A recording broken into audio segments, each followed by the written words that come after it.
দেখুন বন্ধুরা, low to medium হিটে ঢাকা চাপা দিয়ে আলুগুলো খুব ভালো মতো করে কষিয়ে নিচ্ছি। আলুগুলো ভাজা হয়ে গেছে, সিদ্ধ হয়েছে। দেখুন একটা আলু কেটে দেখাচ্ছি, পুরোপুরি সিদ্ধ হয়ে গেছে। এরপরে আলুগুলো একটা বাটিতে তুলে নিচ্ছি।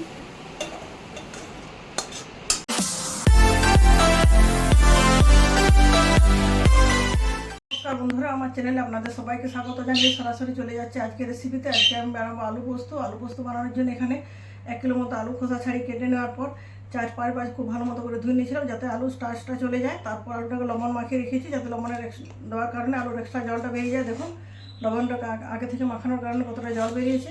এই জলটা যদি আলুর সাথে থেকে যায়, লবণ না দিয়ে মাখানো হয়, তাহলে আলু ভাজার সময় কড়াইতে লেগে যাওয়ার সম্ভাবনা থাকে।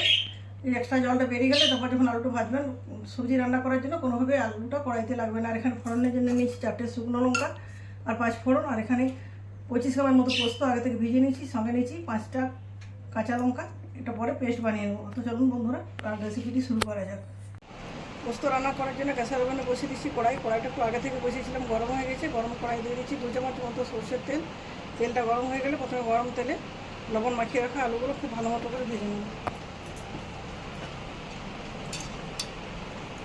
এখন তেলটা গরম হয়ে গেছে, গরম তেলে আলুগুলো ছেড়ে দিচ্ছি।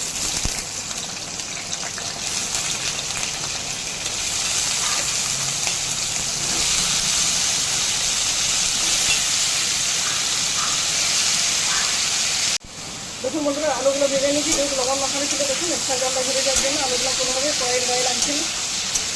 এইভাবে 5-7 মিনিট সময় ধরে আলুটা ভেজে দেবো। তার মধ্যে ঢাকা দিয়ে দিচ্ছি, মাঝে মাঝে ঢাকা চাপা দিয়ে তুলে আলু নাড়াচাড়া করে আলুগুলো ভেজে নিচ্ছি। দেখুন বন্ধুরা, লো টু মিডিয়াম হিটে ঢাকা চাপা দিয়ে আলুগুলো খুব ভালো মতো করে কষিয়ে নিচ্ছি। আলুগুলো ভাজা হয়ে গেছে, সিদ্ধ হয়েছে। দেখুন একটা আলু কেটে দেখাচ্ছি, পুরোপুরি সিদ্ধ হয়ে গেছে। এরপরে আলুগুলো একটা বাটিতে তুলে নিচ্ছি। ওই কড়াইতে দিচ্ছি আর 1 চামচের মতো সরষের তেল। গ্যাসের ফ্লেমটা বাড়িয়ে দিচ্ছি। তেলটা গরম হলে তেলের মধ্যে দিয়ে দেবো 4টে শুকনো লঙ্কা। শুকনো লঙ্কা মাঝখান থেকে একটু ভেঙে দিচ্ছি যাতে কেটে গায়ে তেল না ছিটকে যায়। দিয়ে দিচ্ছি 4টে শুকনো লঙ্কা আর 5 ফোড়ন, 1 চামচের মতো। ফোড়নটা খুব ভালো মতো করে ভেজে নিচ্ছি।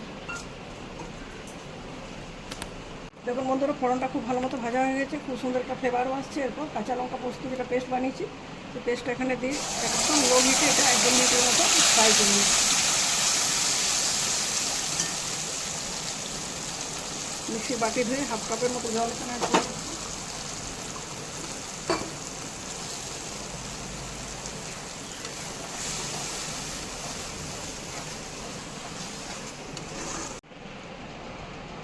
তো দেখুন বন্ধুরা, একদম লো হিটে পোস্তটা 2-3 মিনিটের মতো কষিয়ে নিয়েছি। পোস্ত খুব বেশি কষানোর দরকার নেই, খুব বেশি ফ্রাই করা পোস্ত ছিটে যায়। এরপর ভিজে রাখা আলুটা এখানে দিয়ে দিচ্ছি। যেহেতু আলু ভাজার আগে লবণ মাখিয়ে নিয়েছি, আমার লবণ অ্যাড করা হয়নি। বিভিন্ন সামান্য একটু লবণ অ্যাড করছি, লবণটাতে রান্নাটা হয়ে যাবে আর লবণ দেওয়ার প্রয়োজন হবে না। আলুর মধ্যে লবণ ঠিকই আছে, টেস্ট করে দেখে নিচ্ছি। পোস্তটার জন্য একটু লবণ অ্যাড করলাম। তো বন্ধুরা দেখুন কত সহজে পোস্ত রান্না করা যায় বাড়িতে। সেই রেসিপিটা আমি আপনাদের সাথে শেয়ার করছি। ভিডিওটি প্রথম থেকে শেষ পর্যন্ত ধৈর্য ধরে দেখবেন। যদি ভালো লাগে অবশ্যই ভিডিওটিতে লাইক এবং শেয়ার করবেন। কেমন লাগলো তা কমেন্ট করে আপনাদের মূল্যবান মতামত জানাতে ভুলবেন না। যদি চ্যানেল এখনো সাবস্ক্রাইব করে না থাকেন, চ্যানেলটি অবশ্যই সাবস্ক্রাইব করে পাশে থাকা বেল বাটন অন করে দেবেন আমার চ্যানেলের সমস্ত ভিডিওর আপডেট পাওয়ার জন্য। আজকের মতো এ পর্যন্ত। পরের দিন দেখা হবে নতুন কোনো রেসিপির সাথে। ধন্যবাদ।